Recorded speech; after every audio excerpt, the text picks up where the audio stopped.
Continuando con la serie de videos de máquinas eléctricas rotativas, vamos a hablar de las ecuaciones de la máquina generalizada.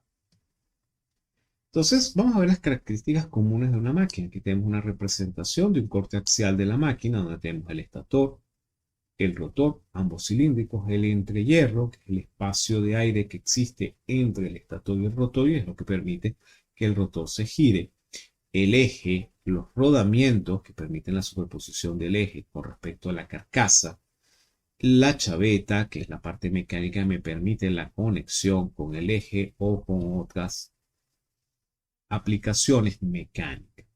Entonces, las máquinas eléctricas rotativas poseen características comunes entre sí. En algunas ocasiones, el elemento interior de la máquina es fijo y el exterior es móvil. Es decir, el estator o el rotor puede ser interno o externo, va a depender del tipo de máquina. Incluso pueden ser ambos móviles, los dos elementos, pero lo más característico de las máquinas eléctricas rotativas es la existencia de dos superficies cilíndricas con movimiento relativo entre una y la otra. El flujo, como lo vimos en el video pasado, puede ser descompuesto en dos componentes ortogonales, alfa y beta, tanto en estator como en rotor. Para representar el flujo producido por el rotor se inyectan corrientes en las bobinas alfa y beta fijas del rotor, al igual que en el estator. Entonces, el flujo del estator se puede obtener inyectando corrientes alfa estator, beta estator fijas en el estator. Estos devanados no tienen necesariamente existencia física, pero pueden reproducir los campos en el interior de la máquina. Es decir, el número de devanados siempre se puede reducir a dos devanados ortogonales equivalentes. La posición relativa entre el rotor y el estator queda determinada mediante el ángulo θ, que generalmente se mide entre los dos ejes magnéticos alfa del estator y del rotor respectivamente. Es decir, que nosotros podemos representar la máquina generalizada mediante un compuesto de 4 ejes eléctricos, 2 para el estator y 2 para el rotor, los cuales están en cuadratura uno al otro, es decir, hay 90 grados entre el eje alfa y beta del estator y el eje alfa y beta del rotor. Entre los ejes alfa estator y alfa rotor vamos a medir el ángulo θ, que es el ángulo relativo entre el estator y el rotor. Entonces, la máquina eléctrica generalizada posee 4 ejes eléctricos: alfa estator, alfa rotor, beta estator, beta rotor, por los cuales se inyectan corrientes y un eje mecánico o un eje de giro. El flujo en el entrehierro de la máquina cambia su distribución cuando varían las corrientes alfa rotor, beta rotor, alfa estator y beta estator. La máquina se representa mediante bobinas ortogonales.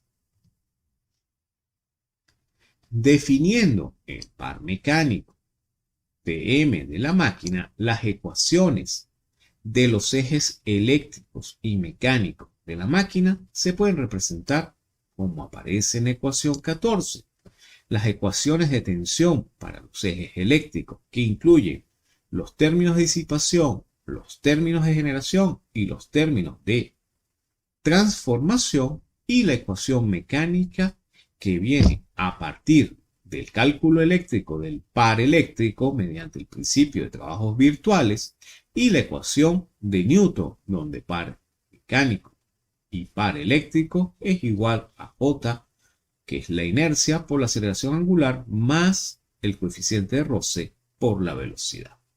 Entonces, en la ecuación 14, P corresponde, ρ corresponde al coeficiente de fricción y J a la inercia con respecto al eje de rotación. Las variables de estado del sistema de ecuaciones diferencial son las corrientes I, el ángulo θ, la velocidad angular, que es la derivada de θ con respecto al tiempo, que la vamos a llamar omega mecánico. Para poder plantear la ecuación 14 es necesario determinar las matrices de resistencia y de inductancia de la máquina, y así como su derivada con respecto al tiempo que origina la matriz de par o tau θ. Entonces, la matriz de resistencia de la máquina generalizada es diagonal, porque todas las resistencias son propias de cada bobina. Recuerden que no existe resistencia mutua. Entonces vamos a tener una matriz diagonal donde para los ejes alfa del estator, beta del rotor, vamos a tener una resistencia y alfa del rotor. Y vamos a tener otra resistencia para el rotor, tanto en ejes alfa y beta. Porque la máquina es simétrica, las resistencias tanto en el eje alfa como en el eje beta, tanto del estator como del rotor, deben ser iguales. Por tanto, la matriz de resistencia que aparece en la ecuación 15 es una matriz diagonal que tiene dos elementos, la resistencia del estator y la resistencia del rotor. ¿Qué pasa con la matriz de inductancia, que es la otra que define las características de la máquina? Si la máquina posee un rotor cilíndrico y homogéneo, al girar no se modifica la permeanza del camino magnético. Por esta razón, las inductancias propias del estator no dependen de la posición del rotor. Eso lo podemos ver en la gráfica. Para ir de este punto a cualquier otro punto, si el rotor es cilíndrico, no importa la posición θ del mismo, puesto que el camino magnético siempre va a ser el mismo. La inductancia propia del estator es constante e independiente con el ángulo θ. Eso mismo va a pasar en el rotor. La inductancia de la máquina se puede calcular como LE por el número de vueltas al cuadrado por la permeanza del camino magnético. Si el estator es cilíndrico, la inductancia propia del rotor es constante por el mismo razonamiento anterior. Si todos los devanados de estator poseen el mismo número de vueltas y lo mismo ocurre con las bobinas de rotor, los términos diagonal de la matriz de inductancia son iguales y pueden ser considerados como constantes. Entonces eso lo vemos en la ecuación 17, donde los términos propios de cada devanado van a ser LE para el estator y LR para el rotor. Las inductancias mutuas alfa y beta, dado que los ejes son ortogonales entre sí, es decir, están a 90 grados, no hay acople magnético entre ellos. Por tanto, las inductancias entre el eje alfa y beta corresponden a 0. Entonces, esta misma situación aparece en el rotor. Entonces, tenemos la descripción de las inductancias propias del estator y del rotor, donde solamente aparecen los términos propios de cada una de las inductancias, ya que no existen mutuos. Nos faltaría encontrar la expresión de las inductancias estator-rotor y rotor-estator. Recuerden que como la máquina es cilíndrica y simétrica, la inductancia estator-rotor y rotor-estator van a ser iguales pero traspuestas. Entonces, la inductancia mutua entre la bobina alfa del estator y la bobina alfa del rotor es máxima cuando ambos devanados se encuentran alineados, es decir, θ igual a 0.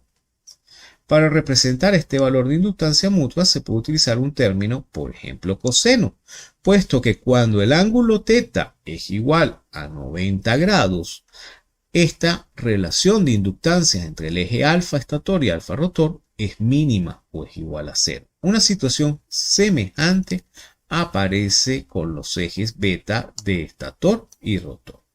La inductancia mutua entre las bobinas alfa del rotor y beta del estator es máxima cuando hay un desplazamiento θ igual a pi medio. Esto me permitiría representarlo con un término seno de θ. La inductancia mutua beta rotor y beta estator es máxima cuando θ es igual a menos pi medio. Por esta razón, la inductancia puede ser representada mediante un término menos seno de θ. Es decir, estamos jugando cuando la inductancia es máxima o es mínima. Es decir, cuando la proyección de un devanado sobre el otro es máxima. Es decir, estamos hablando del producto escalar entre los dos vectores directores de las dos bobinas que estemos considerando. Entonces, de esta forma podemos construir la matriz de inductancia de la máquina que se refleja en la ecuación 19, cuando el acoplamiento es máximo o cuando el acoplamiento es mínimo y máximo para cada uno de los devanados. Teniendo la matriz de resistencia y la matriz de inductancia, podemos calcular la matriz de par, que no es más que la derivada de teta con respecto de la matriz de inductancia con respecto a teta. Vamos a ver que en esta matriz los términos propios del estator y del rotor son 0 y solo existen términos entre estator y rotor. De esta forma hemos obtenido las ecuaciones de los ejes eléctricos y mecánicos de una máquina generalizada que posee dos ejes ortogonales en estator y dos ejes ortogonales en rotor y un eje mecánico. Y hemos visto cómo calcular las inductancias a través de proyecciones utilizando el producto escalar entre los vectores directores de la posición de cada uno de los devanados y en función del ángulo teta que es descrito entre el eje alfa de estator y el eje alfa rotor. Los invito al siguiente video donde hablaremos cómo calcular el par eléctrico en la máquina generalizada. Gracias por su atención.